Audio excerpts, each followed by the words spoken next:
Asalaamu calaykum akhyaarta. Maanta waxaanu ka hadlaynaa 5 su'aal ee ugu caansan interview-ga ama wareysiga shaqada. Haddii aad wareysi shaqo galaysid ama interview, 5tan su'aal ayaa lagu weydiin doonaa. Waa inaad garanaysid 5tan su'aal iyo wax walba sida aad uga jawaabi lahayd. Marka waxaan kula wadaagayaa 5 su'aal oo lagu weydiin doono marka aad interview-ga galaysid. Su'aasha koowaad waxay noqonaysaa ka waran noloshaada. Marka ka waran noloshaada waa su'aal weyn oo waxa hoos imaanaya wax walba. Sidoo kale waxay noqon kartaa maxaad soo qabatay ama waxqabadkaagii inta aad noolayd ama inta aad soo shaqaynaysay, iyo waxyaabo kale oo dheeri ah oo adiga noloshaada quseeya.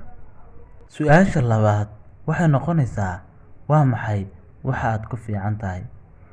Waxaad sheegaysaa waxa aad ku fiican tahay. Markaa waxaad sheegtaa waxa aad ku fiican tahay oo kaliya. Waxyaabo kale oo aadan ku fiicnayn ha sheeganin. Hana ka baqin waxa aad ku fiican tahay mar walba oo sheeg waxa aad ku fiican tahay. Su'aasha saddexaad waxaa lagu weydiin doonaa waa maxay waxa aad ku liidato ama aadan ku fiicnayn. Marka sidoo kale iyadana waxaad sheegaysaa waxa aad ku liidato. Marnaba ha ka cararin waxa aad ku liidato oo sheeg waxa aad ku liidato. Waxaas ayaan ku liitaa dheh. Waayo labada su'aalood ayaga ayaa iska jawaabaya. Haddii aad tanna aad tiraahdo waxaan kuma liito, taasna aad tiraahdo waxaasan ku fiicanahay, isma keenayso. Mar walba waxa aad tahay sheego. Ma jiro qof dhammaystiran oo wax walba ku fiican. Marka waxba ha ka xishoonin inaad tiraahdid waxaas ayaan ku liitaa. Sababtoo ah bini'aadamka oo dhan ayaa u samaysanba inuu qofba wax ku liito waxna ku fiican yahay. Marka adigu waxbaad ku fiican tahay waxna waad ku liidataa. Marka ma aha haddii aad waxa ku liidatid inaad tahay qof hooseeya. Mar walbana waxaad ku liidato sheeg. Su'aasha afraad waxay noqonaysaa maxaynu kuu shaqaalaysiinaynaa ama maxay tahay sababta aan kuu shaqaalaysiinayno. Marka waa inaad ka jawaabi kartaa su'aashaas.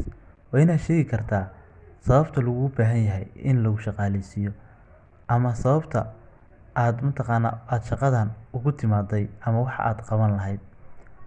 Su'aasha shanaad waxay noqonaysaa door nooceeya ayaad qaadan lahayd ama kaalin nooceeya ayaad ka qaadan lahayd shaqadan. Marka waxaad sheegaysaa wixii aad jeclaan lahayd inaad shaqadan ka qabato ama wixii kugu fiicnaa aad samayn lahayd.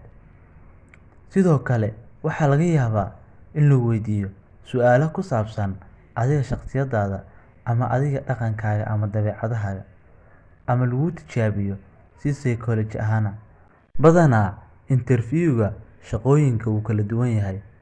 Waxaa jira shaqooyin ay adag tahay inaad ka gudubtid interview-gooda oo waxaa lagu weydiinayaa su'aalo si maskaxiyan ama su'aalo aad ku wareerayso. Marka waa inaad leedahay karti aad uga jawaabi karto su'aalahaas. Waad ku mahadsantahay daawashada muuqaalkan. Fadlan subscribe noo saar. Mahadsanid.